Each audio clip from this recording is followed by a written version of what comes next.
श्री स्वामी समर्थ. जय जय स्वामी समर्थ. आपण देवाला मानतो पण वेळेला मानतो का? हा प्रश्न साधा वाटतो, पण याचं उत्तरात आपल्या आयुष्यातल्या अनेक अडचणी लपलेल्या असतात. आपण म्हणतो देव तर सर्वत्र आहे, मग वेळेचं बंधन कशाला? पण लक्षात ठेवा, देव सर्वत्र असतो, पण प्रकट होण्याची वेळ ठरलेली असते. जसं सूर्य दिवसभर आकाशात असतो, पण उगवतो तो ठराविक वेळेलाच. आपल्या पूर्वजांनी वेळेचा अभ्यास केला होता. घड्याळ नव्हतं, पण निसर्ग होता. पक्ष्यांची हालचाल, वाऱ्यांची दिशा, मनाची अवस्था या सगळ्यांवरून त्यांनी ठरवलं देवकार्य कधी करावं. आणि म्हणूनच कुलदेवतेची ओटी कधीही केव्हाही भरायची परंपरा नव्हती. कुलदैवता म्हणजे घरातली आई. आई झोपलेली असताना तिच्याकडे हट्ट केल्यास ती रागवते, पण जागी असताना प्रेमाने बोलल्यास ती सगळं देते. देवाचंही तसंच आहे. वार, तिथी, मुहूर्त हे काही अंधश्रद्धा नाहीत, ते ऊर्जेचे दरवाजे आहेत.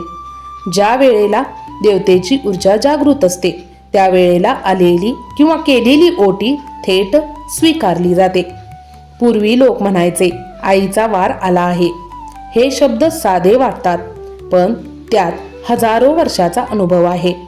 कारण त्या दिवशी त्या देवतेचे अस्तित्व जास्त जाणवतं. मन शांत होतं, श्रद्धा वाढते आणि ओटी फक्त विधी न राहता संवाद बनते. आज आपण काय करतो? वेळ मिळाला की देव नाही मिळाला की पुढे ढकललं. पण देव पुढे ढकलला की आयुष्य अडखळतं. हे कोणी सांगितलं नाही, हे अनुभवाने कळतं.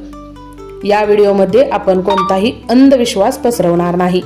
आपण समजून घेणार आहोत कोणता वार का महत्त्वाचा, कोणती तिथी का टाळावी, योग्य मुहूर्त म्हणजे नेमकं काय, आणि चूक झाली तर काय करावं.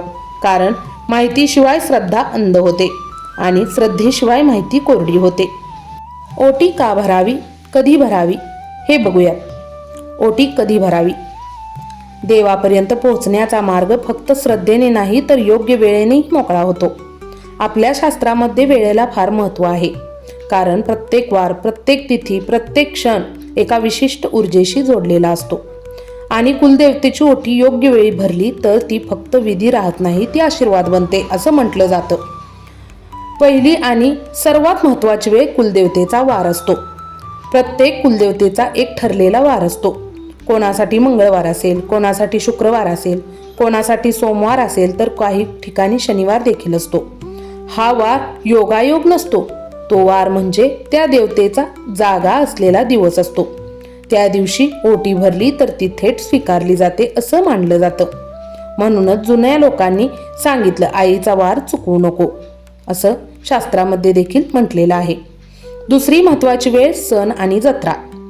कुलदैवतीची जत्रा, नवरात्र, चैत्र किंवा अश्विन नवरात्र, पौर्णिमा, अमावस्या या दिवशी ओटी भरणं फार शुभ मानलं जातं. कारण त्या काळात देवतेची ऊर्जा अधिक सक्रिय असते असं शास्त्रामध्ये म्हटलं जातं. जसं एखाद्या घरी पाहुणे आले की घर जागं होतं, तसंच सणांच्या काळात देवस्थान जागृत असतं.